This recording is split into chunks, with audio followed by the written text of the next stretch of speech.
Welcome to your weekly market update where we talk about everything mortgage and real estate related. We have a ton of information to talk about today, so we're going to jump right in it. So first, let's talk about housing. So CoreLogic reported that home prices rose 1.6% in March and now are up 3.1% year over year.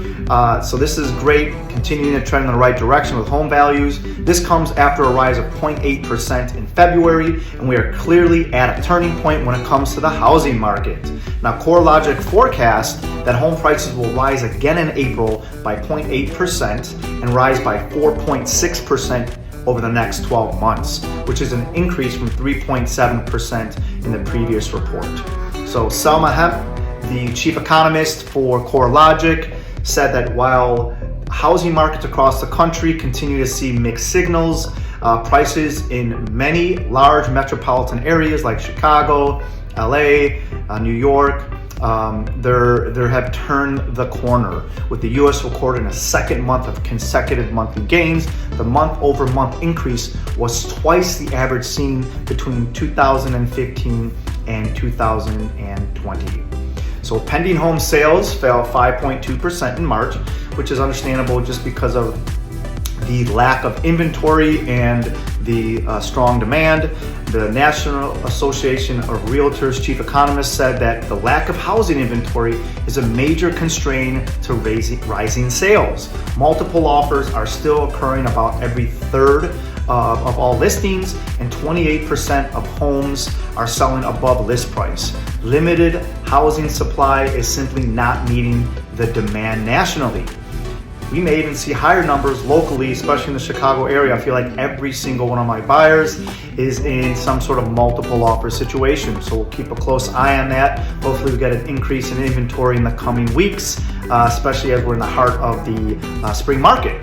So something very interesting I wanted to share with you is that for some of the people that are thinking that maybe we're going to see a housing crash and we're going to start seeing delinquency on mortgages because of job loss, loan performance and total delinquencies were more than 6 times where they are today, higher than they were during the housing crash. So mortgages are being paid. People have tons of equity in their home, so we're not going to see that increase in inventory that we were hoping with the foreclosures and the short sales that we saw during the housing crash.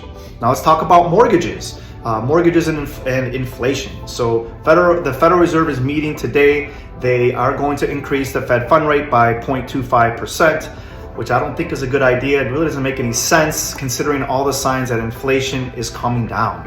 Mortgage applications increased by 2% from last week to this week, and we're still down 32% from this time last year. Mortgage rates have dropped by 0.125 to 0.25% over the past week. The signs point to rates continuing to drop, especially with the big consumer price inflation report coming out next week, and then also the BLS jobs report coming out on Friday.